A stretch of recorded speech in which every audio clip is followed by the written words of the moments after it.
Welcome, everyone, to the VBC Bible Institute and podcast, and welcome to the first lesson in Genesis chapter 4. Yes, today we come to Genesis chapter 4, and we're going to approach this chapter probably very different than we've approached Genesis chapter 1 and Genesis chapter 2 and Genesis chapter 3. And I think that's what you're going to kind of learn about our journey through the Bible. Again, I've tried to use this analogy. I've really emphasized, some may even say I've hyped it up, this idea that we're taking an actual journey, that we've got a backpack on, we've got our equipment, and we're taking a journey into land. I've used that kind of description. We've come into different territories in that land, and I've described it all these different kinds of ways. And the reason I do that is because I believe when you take a physical journey through an area, you're going to come to different types of terrain, different types of climate, and you're going to have to approach, as you make your journey through that, in different ways. You may come through an area that's desert, where the way you're going to make it through that area is going to be very different than if you go through an area that's filled with swamplands. That's going to be very different. So I think when you come to the Bible, every time you turn the page, every chapter, now some books are very similar throughout, but some books you can kind of get some really wild turns and you're kind of go, well, how do I approach this? And I believe the content in each chapter demands maybe a different approach, maybe demands you to think about it a little differently, read it a little differently. And my goal through this journey through the Bible course, as we take a journey through the entire Bible from Genesis to Revelation, is to do everything in my power to ensure that you learn something in this journey, I don't want you sitting on the sideline just watching someone else take a journey through the Bible.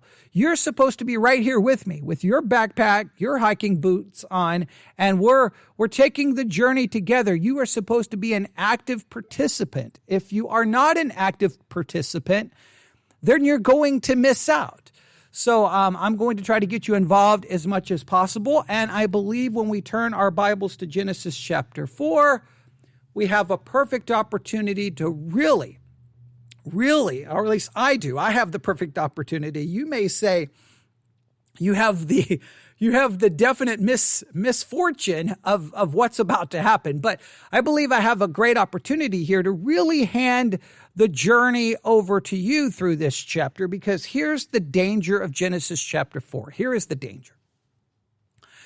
We look to Genesis chapter 4, and if you've been to church for any length of time, if you've been a Christian for any length of time, if you even attended Sunday school as a child, you know the story of Genesis chapter 4. You know the story. It's even been referenced in popular culture. It's been referenced in music and movies. It has been referenced. It is well known. And when something becomes so well known, especially if you've been a Christian for any length of time, there's a tendency that familiarity breeds contempt. The more familiar you are with something, you begin to develop a contempt. And when I say that, I don't mean that you hate it, or that you dislike it. It's just, you just take it for granted, right? Familiarity breeds contempt. And I think there's we're so familiar with it that we're just like, okay, yeah, Genesis 4. Like if you were to sit down in church and someone said, open your Bible to Genesis 4, you'd probably be thinking, at least if it did not show visibly inside, you'd be like, oh, okay, well, here we go. I've heard this sermon before. And I want you to I hope that this journey through Genesis 4 will be more productive and we can get past some of that. And the way we're going to do that is I'm going to try to get you to doing a lot of the work and not you simply listening to me say things about Genesis 4 that you've already heard people say. So I hope this works. I hope you appreciate that I'm willing to change things up from chapter to chapter. And, I hope you're ready. Are you ready? Genesis chapter 4. So let's begin this chapter like we began all the chapters. Let's listen to Genesis chapter 4 be read. Now, you can listen to this if you are not able to open a Bible.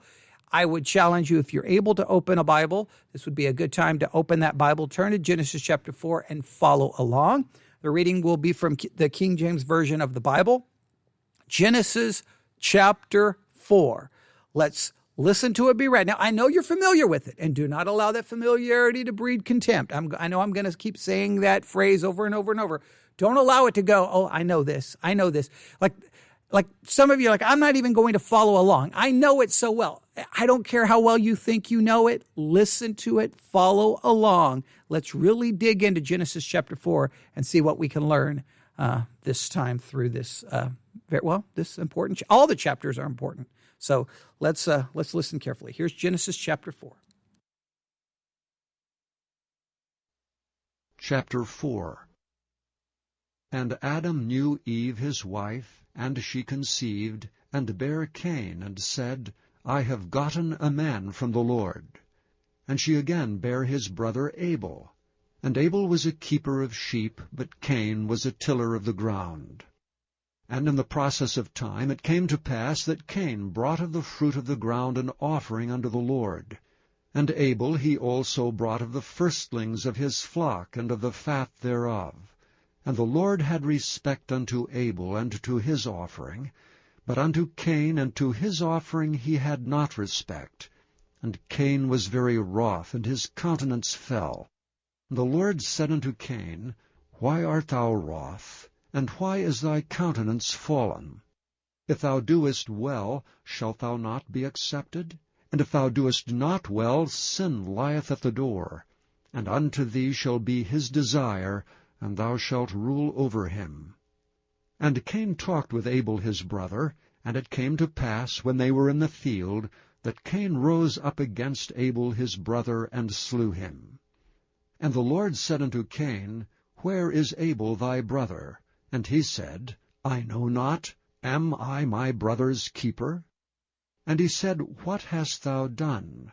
The voice of thy brother's blood crieth unto me from the ground. And now art thou cursed from the earth, which hath opened her mouth to receive thy brother's blood from thy hand. When thou tillest the ground, it shall not henceforth yield unto thee her strength. A fugitive and a vagabond shalt thou be in the earth. And Cain said unto the Lord, My punishment is greater than I can bear.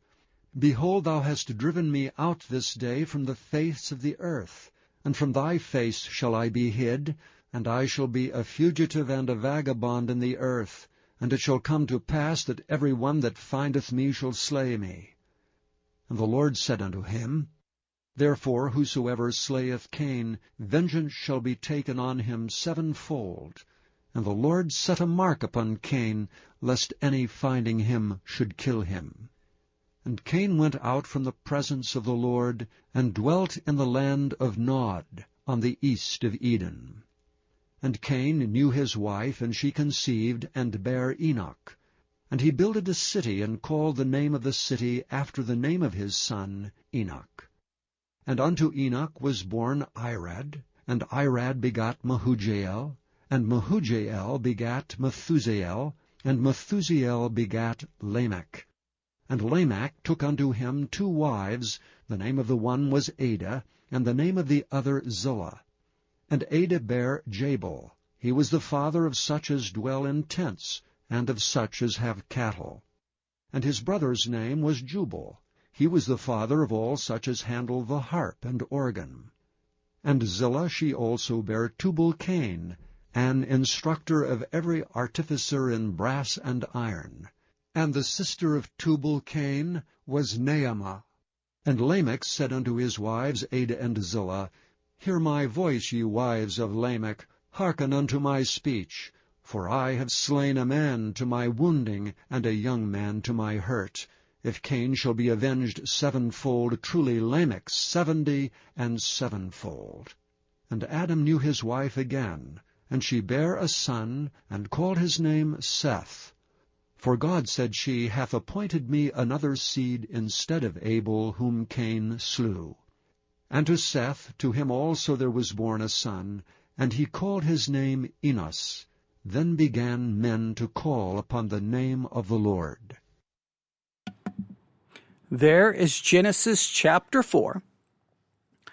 Now, we could approach this chapter. I could just start in Genesis chapter 4. I could give you an outline of the chapter. We could start working through different sections. I could just start teaching on it. You could sit back and listen. But that's not the way we're going to approach this. We're going to approach this by me giving you some assignments, or giving you one big assignment made up of individual parts of things you need to do to Genesis chapter 4 for your benefit, for you to really dig into this section and hopefully get past that, I already know this, and maybe digging into it in such a way that when you're done, you're like, wow, I just found some things in Genesis chapter 4 that I've never noticed before. I've just seen some things in Genesis chapter 4 that I never observed before, that I've never heard anyone preach on before. Or I've discovered some things in Genesis chapter 4 that I don't understand. Whatever the case may be, I hope that this proves to be very beneficial. So are you ready? The first thing you need to do is you need to read Genesis chapter 4. If I'm saying Genesis chapter 5, I apologize. Genesis chapter 4, you need to read it. Are you ready? Everyone knows the answer. 5 times. Yes, you need to read Genesis chapter 4 5 times. And you need to try to read it 5 times in one sitting, all right? It's 26 verses, should not take you very long. That reading took 4 minutes and 7 seconds. That took 4 minutes and 7 seconds. So take a little bit of time, read Genesis chapter 4, verses 1 through 26, read it 5 times, and one of those times, and I know what you're going to say, well, didn't that just count? No, that one did not count. That one was just for free, all right? Read it 5 times, and one of those times, read it out loud. Now, I don't know how many people actually listen to me when I say that, but please read it 5 times, and one of those times out loud, right? Very simple, easy to accomplish. Everyone can do that, all right? Read it 5 times, and one of those times out loud, right? Now, when you read, don't read just to read it like, you sit down and you write, all right, Genesis chapter 4, and Adam knew his wife, and she conceived and bare Cain, and she gave God a memorable, and she bear his brother and Abel was a keeper of sheep, but Cain was a tiller of ground. And in the process, it came to pass that Cain brought, and you're just reading words to read words to finish an assignment. If you're reading words to finish an assignment, and you're not reading the words to gain an understanding, and you're not reading those words in a way that shows reverence that it's God's word, then you're not really doing Bible study. You're just completing an assignment, and, well, that's not a good thing. Take your time, read it carefully, read it slowly, read it 5 times, think about what you're reading, and one of those times, read it out loud. All right, everybody got that? That's pretty easy. That's pretty straightforward, all right? Now, let me grab my notebook here because I have your assignment written down, all right? Here we go. So we read it 5 times. Genesis chapter 4, we read it 5 times, one of those times out loud. Number 1, so we'll call that number 1. Reading it 5 times is number 1. Number 2, I've got to have to do my numbers differently in my notebook. So number 1, read it 5 times, one of those times out loud. Number 2, connection to previous chapter. Go through Genesis chapter 4 and write down anything in Genesis chapter 4, and then write down how it connects to the previous 3 chapters, and write down the specific reference. If you see something in Genesis 4 that connects to Genesis 1, Genesis 2, Genesis 3, write down, here's the connection, and here's the chapter and the verse that it's connected to. All right? You always want to see how the current chapter you're reading is connected to the chapters that you've already read, if you're reading the Bible in any kind of order. Even if you're not reading it in order, if you read a chapter, you need to know, how does this connect to the chapter that came before it? How does these individual parts, is it making a reference to something in Genesis 1? Is it making a reference to something in Genesis 2? Is it making a reference to something in Genesis 3? I mean, obviously, you have some very clear things here. Genesis chapter 4 and Adam. Okay, well, where is Adam introduced? You can write down that reference in Genesis and say, okay, well, there's a connection to Adam, right? Adam knew Adam knew Eve, his wife, and she conceived and bare Cain and said, I've gotten a man from the Lord. All right. So we have Eve. you can probably find a connection to that. And Adam knew Eve, his wife, and she conceived and bare Cain. Now, we have something in the previous chapter about bearing a child, correct? I think we do. I think you can probably find that relatively quick. Genesis 3:16, unto the woman he said, I will greatly multiply thy sorrow and thy conception in sorrow, and thou shalt bring forth children. There you go. So we see a connection, right? There's a connection. So we have a connection with Adam, a connection with Eve, a connection there with her conceiving and bringing forth a son. So there are some connections. That's easy. Now, some of them may be a little bit more. You may have to look a little deeper, but write down everything in chapter 4. Write down the chapter, the verse, and the thing, and then how it is connected to something in a previous chapter, and write down the previous chapter's chapter and its verse. And you may want to just briefly write down some kind of simple thing to remind you of how they are connected. How they are connected. Now, sometimes the connections are very important because the previous content clarifies the chapter you're currently studying. Sometimes the connection is just very surface level, doesn't mean a lot. Just ensure that you're not just running through this quickly to find connections. Try to really think about, is this connection important? Is there something in those previous chapters that's connected here that's going to help me interpret or understand the things in this chapter? Really think about it, all right? Okay, how are they connected? Everybody got that? So, number one, read the chapter 5 times, one of those times out loud. Number 2, previous, how did I write it in my notebook? Connection to previous chapter. Connection to previous chapter. How is chapter 4, how are the specific things in chapter 4 connected to the previous chapters? Write down the chapter or the verse, the chapter, obviously chapter 4, and the verse and the thing in Genesis 4, and then what's it connected to in Genesis 1, Genesis 2, or Genesis 3. Write down that chapter and that verse and just a simple explanation. That's very easy, very simple. The purpose of the exercise, and when I went to school, I always liked to know the purpose of the exercise because I didn't like to be doing things that I didn't understand the purpose. The purpose is to get you in that mindset that whenever you read a chapter, you constantly are aware, wait a minute, there are chapters that came before this. What in this chapter is connected to what came before? That needs to be so natural in your way of thinking that prevents you from ever taking a chapter out of its immediate context. All right? The things in chapter 4, I'm telling you, there's some things that are clearly connected to 1, 2, and 3. So the exercise is to get you constantly to create a habit in you. All right? And we're going to be doing that probably a lot as we move through the Bible. So you're going to have to get used to it. So number 1, read the chapter, Genesis 4, 5 times, one of those times out loud. Number 2, connection to previous chapter. Number 3, 5 observations. I need you to grab a piece of paper, and I need you to write down 5 things you observe in Genesis chapter 4. Please note, observation. Don't write an interpretation. Don't try to interpret anything. Just write out 5 observations that you see in the text. 5 things you observe. Do not. If you write down an interpretation, then I'm sorry. If I'm grading your paper, you're wrong. It cannot be an interpretation. It has to be an observation. All right? Write down what you observe. Right? It can be a simple observation. Let me give you an example. Genesis chapter 4. And Adam knew Eve, his wife, and she conceived and bare Cain and said, I have gotten a man from the Lord. Now, what I observed there is Eve is acknowledging that the child she has conceived and the child she is giving birth to is from the Lord. That's a clear observation. Now, what does that mean? Does she mean that this child is somehow a fulfillment of, does she think that this is a fulfillment of something God has promised?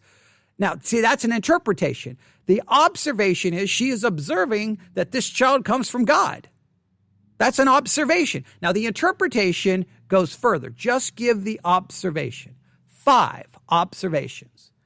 You have 26 verses. You should be able to easily come up with 5 observations. All right? So here we go through these again. Number 1, read the chapter 5 times, one of those times out loud. Number 2, the connection to previous chapter. Connection to previous chapter.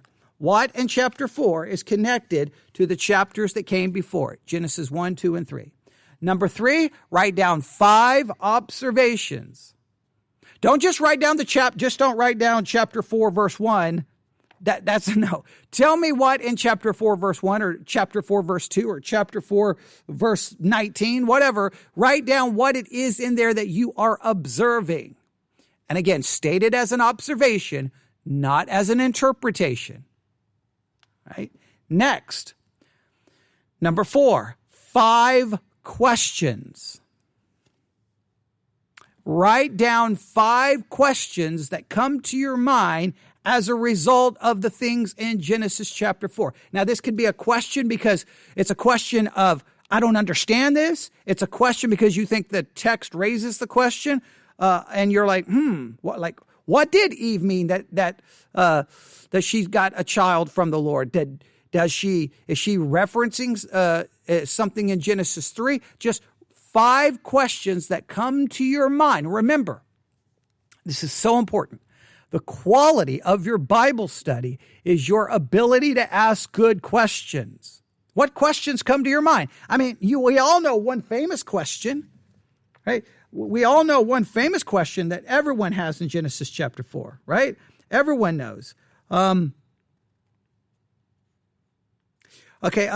Genesis chapter 4, verse 16, and Cain went out from the presence of the Lord and dwelt in the land of Nod on the east of Eden, and Cain knew his wife.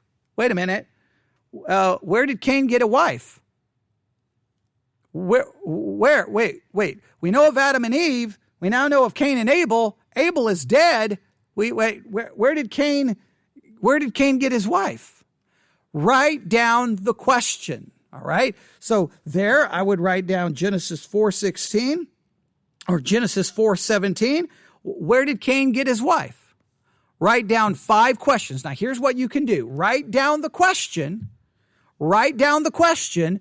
You can think about it. You can do some cross-referencing. You can look up some commentaries. You can look in your Bible study guide or Bible study guide, study Bible. You can look anywhere you want.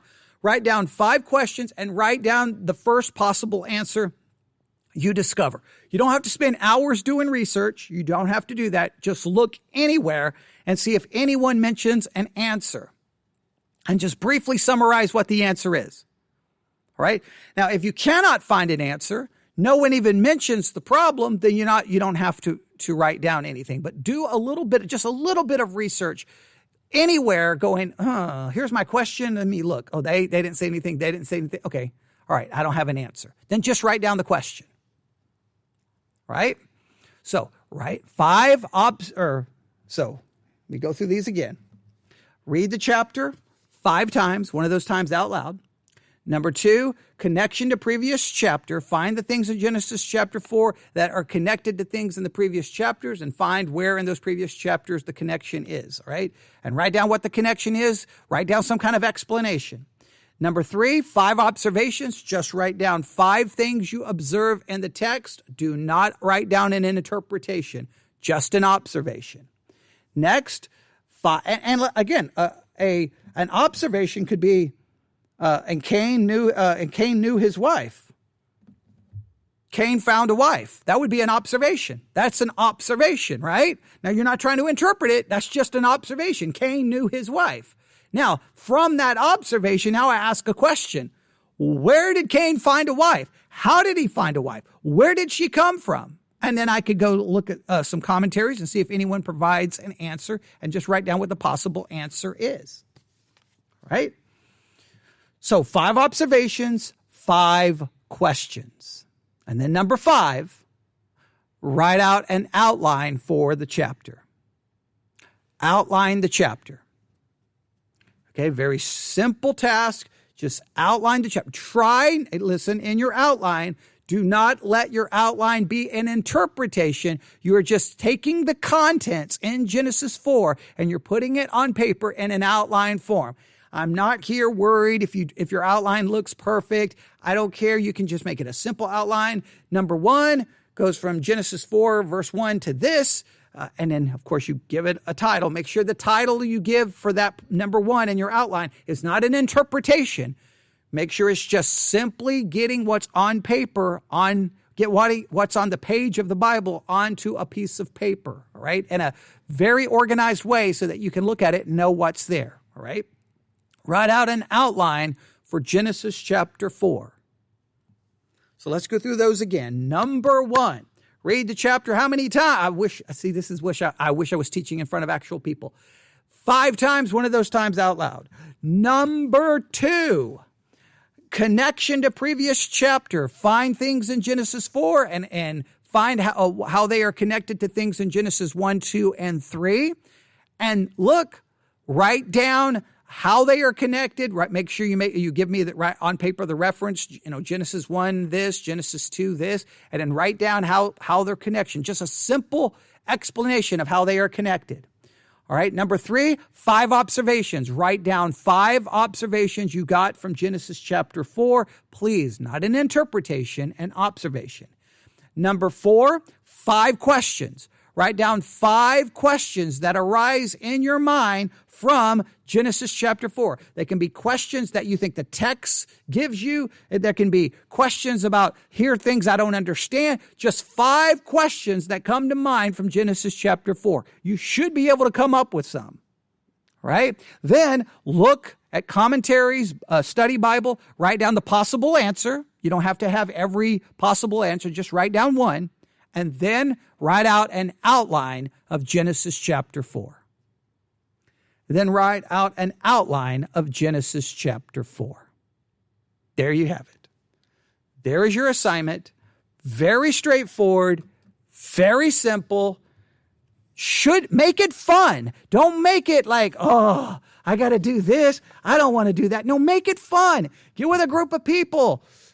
Grab something to drink, pop some popcorn, have fun with it, work together, and call other people, get a group of people, work together, make it fun. It's not to be a burden. It's God's word.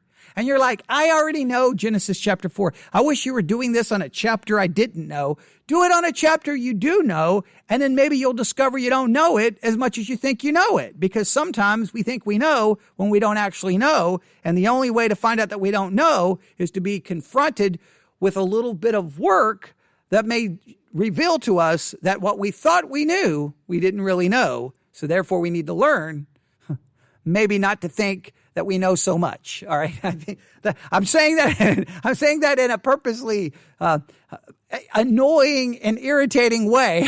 I'm doing that on purpose to get the point across. All right. There is your assignment. And I kind of want to dig in. There's some things there I kind of want to dig into, but that's okay. I mean, I want to give you another assignment, but I'm not. I'll give you that assignment next time. I got one more assignment to give to you, but I'll do that next time. All right. So this gets you started. All right. If you need any help, if you need me to repeat it, if you need me to explain it, email me at newsif@yahoo.com, newsif@yahoo.com, newsif@yahoo.com. And remember, I'm very interested in your questions because your questions may greatly determine what I cover or don't cover. So when you write out those 5 questions, definitely send them to me. Even your observations, even how you see it's connected to the previous chapter. Pretty much anything in this assignment could spark an entire, 2 or 3 lessons as we work on it. So here's the thing. If you want to get something from the Bible, you got to put in the work. You got to put in the effort. So please, please, please jump in. Let me know. Feedback. You're the student. I'm here for you. My job is to help you. My job is to help you learn the Bible. My job is to help you grow spiritually. So speak up. Talk to me. Let me know how, Look, be honest. If you're struggling with the chapter, let me know. If you're struggling with Genesis 4, that's okay. Look, there's going to be, in our journey, we're going to come to chapters and we're going to come to books that we're going to be like, man, this is difficult. We may come to chapters and books that we don't think is, let's be honest, that we don't find as exciting at that particular time. But it's always interesting. Sometimes in studying the Bible, there will be a chapter or a book that we don't find very exciting or interesting at one point in our life, and the next time we read it or study it, it may speak to us differently. And a lot of that has to do with circumstances, feelings, emotions, where we are in life. A lot of different things can happen to change it. So maybe you don't feel like Genesis 4 is that important or that exciting, but let's see what we can discover. All right. And I think I gave you some very simple steps. And remember, I'm giving you these steps because I'm trying to build a habit, I'm trying to build a way of thinking. This is not just about Genesis 4. This is about the rest of the journey. This is about how you will learn to hopefully every time you open the Bible, these are going to be some things that will come to your mind over and over and over. And that can possibly transform the way you approach the Bible, transform how you hear sermons. It could be a very important step in your life if you will take the time to actually do so. All right. Let me know what you need. Let me know how I can help you. If there's anything I can do right now, if there's any subject you're struggling with, let me know. I'll do what I can to answer. I'll do what I can to create content that will try to provide you some kind of help. All right. So there you have it. Genesis chapter 4. I'm going to do this just for the benefit of anyone who may want to hear it one more time. I'm going to play Genesis chapter 4 one more time to end this, just so that it's there, just so that it will help you. Look, the more you read it, the quantity of your reading, the quantity of the time you spend reading the chapter will greatly determine the quality of your study. So listen to it one more time. All right. Don't count this as a part of your 5, but just listen to it one more time. Here we go. Genesis chapter 4.